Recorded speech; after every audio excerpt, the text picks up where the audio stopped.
नमस्कार, मैं हूं मोबिना महक और आप देख रहे हैं इस वक्त की खबर। इतनी धूप के बाद भी हिमालय की चोटियों पर क्यों नहीं पिघलती बर्फ? समझिए वजह। क्या आपने कभी सोचा है कि हिमालय की ऊंची चोटियों पर चमकती सफेद बर्फ आखिर पिघलती क्यों नहीं? सूरज के ज्यादा करीब होने के बावजूद यह बर्फ साल भर जमी रहती है। इसके पीछे आखिर कौन सा विज्ञान काम करता है? पहाड़ों की ऊंची चोटियां, खासकर हिमालय, साल भर बर्फ से ढकी रहती हैं।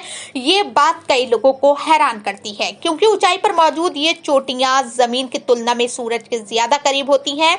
ऐसे में सवाल उठता है कि आखिर इतनी धूप के बावजूद यहाँ की बर्फ क्यों नहीं पिघलती? आइए इसी का जवाब तलाशते हैं। दरअसल इसके पीछे पृथ्वी के वातावरण, तापमान और बर्फ की कुछ खास विशेषताओं से जुड़ा विज्ञान काम करता है। जैसे जैसे हम समुद्र तल से ऊपर की ओर बढ़ते हैं, वातावरण धीरे धीरे पतला होता जाता है। ऊंचाई पर हवा में गैसों के अणु कम होते हैं, इसलिए उनके बीच टकराव भी कम होता है और गर्मी पैदा होने की प्रक्रिया कमजोर पड़ जाती है। इसी कारण ऊंचाई बढ़ने के साथ तापमान लगातार गिरता जाता है। वैज्ञानिकों के मुताबिक औसतन हर 1000 मीटर की ऊंचाई पर तापमान लगभग 6.5 डिग्री सेल्सियस कम हो जाता है। यही वजह है कि हिमालय जैसी ऊंची जगहों पर तापमान इतना कम रहता है कि वहां अक्सर बारिश के बजाय बर्फ गिरती है। समुद्र तल के आसपास हवा अपेक्षाकृत घनी होती है, जो गर्मी को कुछ हद तक रोक कर रखती है। ऊंचे पहाड़ों पर हवा काफी पतली हो जाती है। इस पतली हवा में गर्मी ज्यादा देर तक टिक नहीं पाती, इसलिए वहां का वातावरण ठंडा बना रहता है और जमी हुई बर्फ लंबे समय तक पिघलती नहीं। बर्फ की एक खासियत ये भी है कि वो सूरज की रोशनी को काफी हद तक वापस लौटा देती है।